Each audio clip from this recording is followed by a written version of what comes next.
Conseil Abdelaziz, je suis météorologue de formation et je fais également la cuniculture à la maison avec le papa. Oh, c'est peut-être le cuniculteur, la météorologue, parce que comme on a eu à dire, en fait, depuis que j'étais petit, on avait d'abord commencé avec en tout cas les passions de jeunesse, avec 2 lapins, 3 lapins. On a une petite cage derrière la maison où on élève le lapin. Bon, ça met bas, on est content et tout. Bon, des fois, les chats vont rentrer, prendre et tout. Bon, mais en fait, c'était vraiment parce qu'on aimait juste la chose. Et après les études, on va dire, ça a été quand même une idée de se relancer encore là-dessus. Surtout qu'il y a le papa aussi qui était intéressé et qui était vraiment, il partait déjà à la retraite, donc il voyait en cela une reconversion. Et donc c'était vraiment une opportunité pour nous ensemble de vraiment nous lancer correctement, on va dire, dans la cuniculture. Ah oui, il y a plein d'avantages. Je ne pourrais pas tous les citer, mais déjà, il y a la vente de la viande de lapin qui ne suffit pas actuellement. Il y a la fourrure qui est utilisée comme les autres peaux des autres animaux d'ailleurs. Et il y a également on va dire, le fumier que le lapin a produit. Il y a, on va dire, l'urine de lapin qui est utilisée comme insecticide et tout dans les jardins et dans les grands champs. Donc vraiment, il y a plein de choses qu'on peut faire avec le lapin. Voilà, c'est ça. Si c'est les avantages, il y a plein d'avantages. Les contraintes, vraiment, déjà le papa vous avait parlé du VHD, qui est vraiment une maladie qui nous impacte beaucoup ici au Burkina, du moment où on n'a pas l'accessibilité facile au vaccin. Donc ça fait que chaque année, quand la période, en tout cas favorable à ce virus-là arrive, on perd beaucoup de sujets. Et là, c'est pas facile. Il faut toujours recommencer. Si tu as mis 6 mois, voire plus que ça, pour avoir un lapin ou une lapine qui a commencé sa reproduction, et après, elle meurt, laissant souvent même ses petits, c'est vraiment une grosse perte. Et du coup, ça joue financièrement et surtout moralement. Parce que si tu perds 50% de ton cheptel, certains même ont tout perdu, 100% de leur cheptel, c'est pas tout le monde qui sera encore prêt, qui aura encore le courage pour recommencer. Tout début, c'est d'abord, comme le papa dit, aimer d'abord même la cuniculture. Voilà. Il faut avoir une petite passion, ne serait-ce qu'une petite passion à l'élevage du lapin. Voilà. Ne pas rentrer juste parce que bon, je vois en cela une boîte où je mets un peu d'argent et je pense recueillir beaucoup d'argent.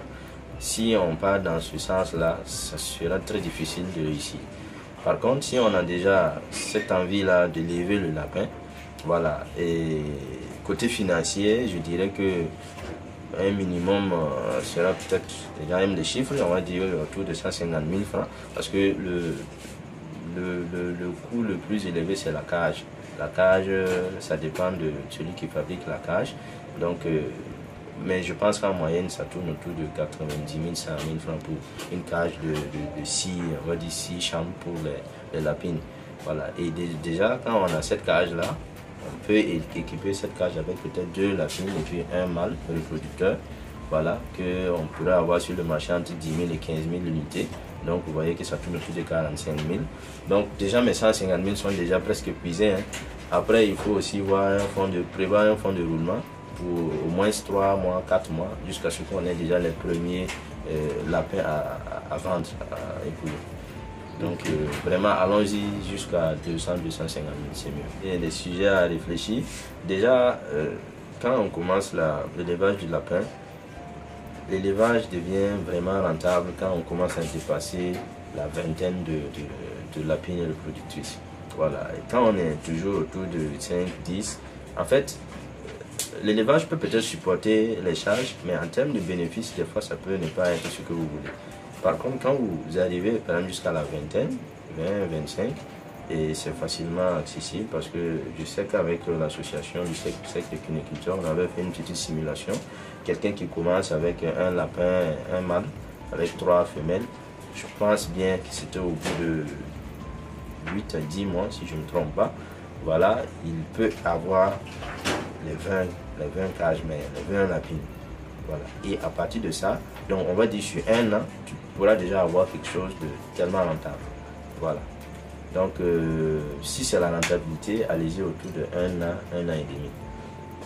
Pour l'élevage de lapins, ce côté-là, c'est un peu paradoxal parce qu'en réalité,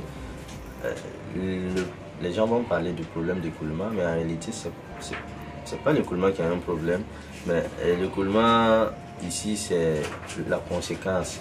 Voilà, c'est un problème de production en fait. Et la plupart des gens, bon, beaucoup de gens, pour produire le lapin, en fait, on va produire beaucoup. Donc, à un moment donné, on a une centaine de têtes. Et après, ça commence à être difficile à gérer. Côté coût pour l'alimentation, c'est trop. Du coup, bon, on va faire sortir ça, on va écouler ça à bas prix. Et après, c'est pas trop rentable. Et après, on va faire 5 mois sans avoir de lapin encore à la vente. Et là, c'est compliqué parce que on va dire, les clients, les gros clients sont souvent les restaurants, les hôtels et tout. Et eux, ils ont besoin d'une certaine régularité dans la fourniture de la viande. Donc, comme ils le disent, eux, ils ne peuvent pas ils peuvent pas mettre la viande de lapin comme menu. Et chaque client qui vient cette semaine, il vient la semaine prochaine, on lui dit non, il n'y a pas de viande de lapin. En fait, il faut vraiment être chanceux pour venir trouver la viande.